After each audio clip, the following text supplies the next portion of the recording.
Jennifer Aniston's got a new movie out, We're the Millers. And of course, she's best known for being on Friends. So I thought maybe I'd take a quick look back and see what the other cast members of Friends have been up to since the show ended. Well, you got Monica, who married this loser, got divorced from him, and her show got canceled. Then there's Ross. He's done 3 successful Madagascar movies, although it's voice only, so no one's really seen his face for a few years, and it's possible he's horribly disfigured. Well, how about Phoebe? Because there's a character that you thought would really catch on and be successful. No. She did a couple of Analyze This and Analyze That movies and pretty much disappeared, although I hear she has her own show now, which will probably be canceled pretty soon.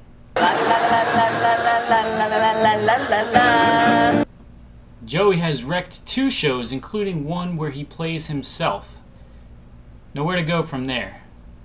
Chandler was doing great, ended up on the greatest TV show of all time, The West Wing.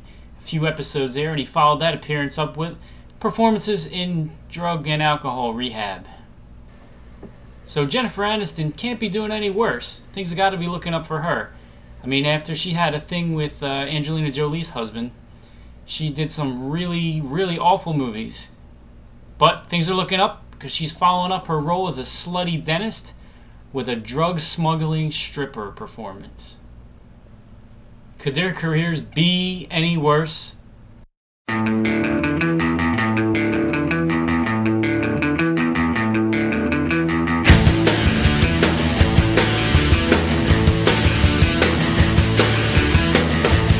It's one of the best movies I've seen in years.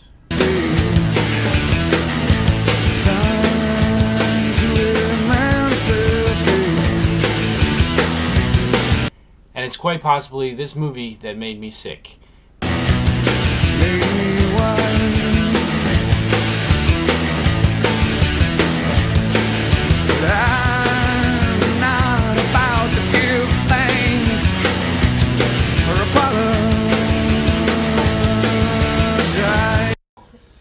Lucky I'm Asian. I couldn't breathe, holding me down, hand on my face.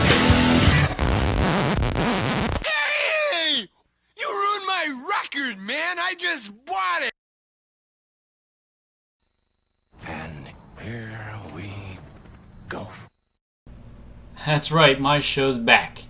So take a break from taking duck face selfies, playing Candy Crush, and whatever the hell these things are. I don't know where they came from, but seriously, enough.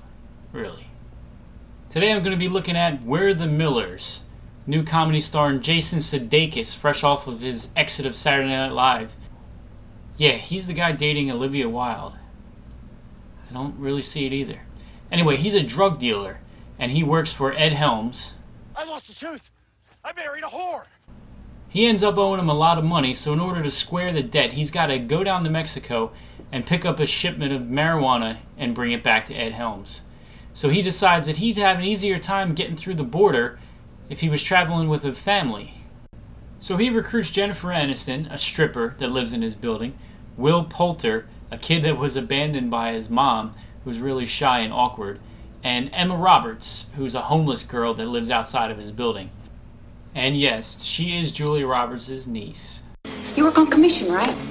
Yes. Big mistake. Big. Huge. Now it becomes a road trip movie where they all get in an RV and they got to travel down to Mexico, pick up the drugs, and bring it all the way back. And you know what? It's a funny road trip movie too, because there's some really good chemistry between all 4 characters, even though that they're all kind of polar opposites of each other. And it's really funny to see Emma Roberts be so dirty and just, different from what we've seen from her before. And Jennifer Aniston already showed that she could pull that off in Horrible Bosses. And she does it again, and it just seems so natural for her. It's you kind of wonder where that's been the whole time with, like, Marley and Me. Worst ending to a movie ever. But back to this one. It's funny throughout. It doesn't really slow down. You're laughing the whole time. And for me, I think the funniest parts came from Nick Offerman and Catherine Hahn. They play this really straight-edge family that meets up with the Millers while they're traveling also in an RV.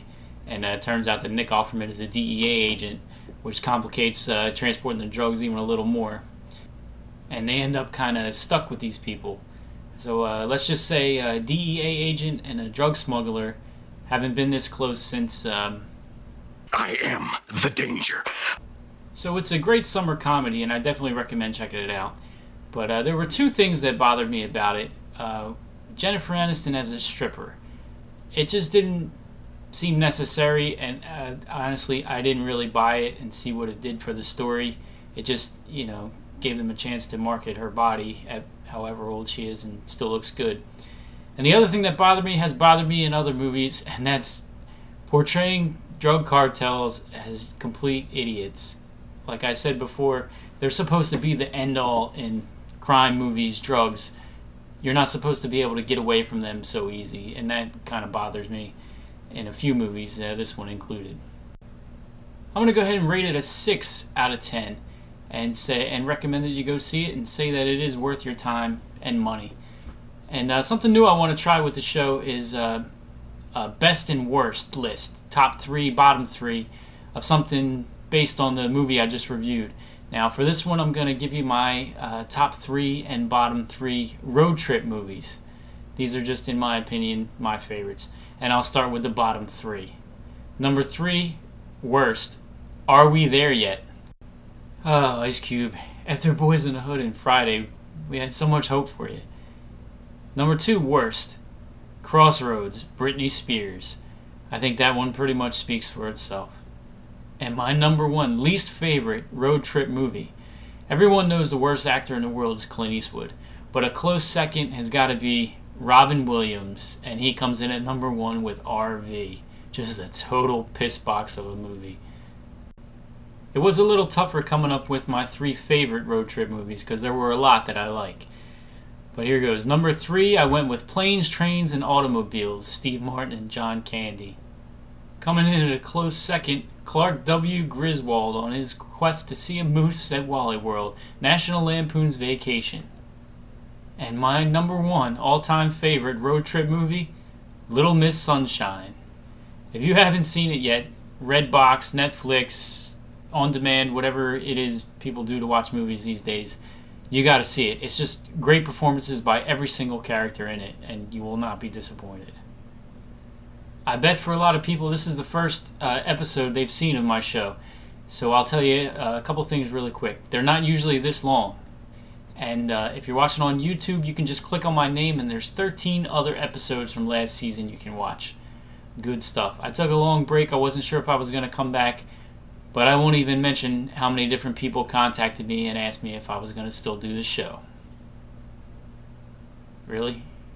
I said I wasn't going to mention it. Okay, anyway, I'm back, and I hope you keep on watching.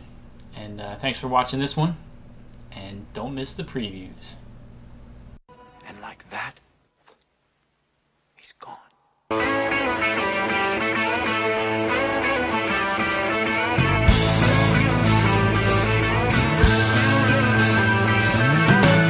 No one told you life was gonna be this way. Your job's a joke, you broke your love life.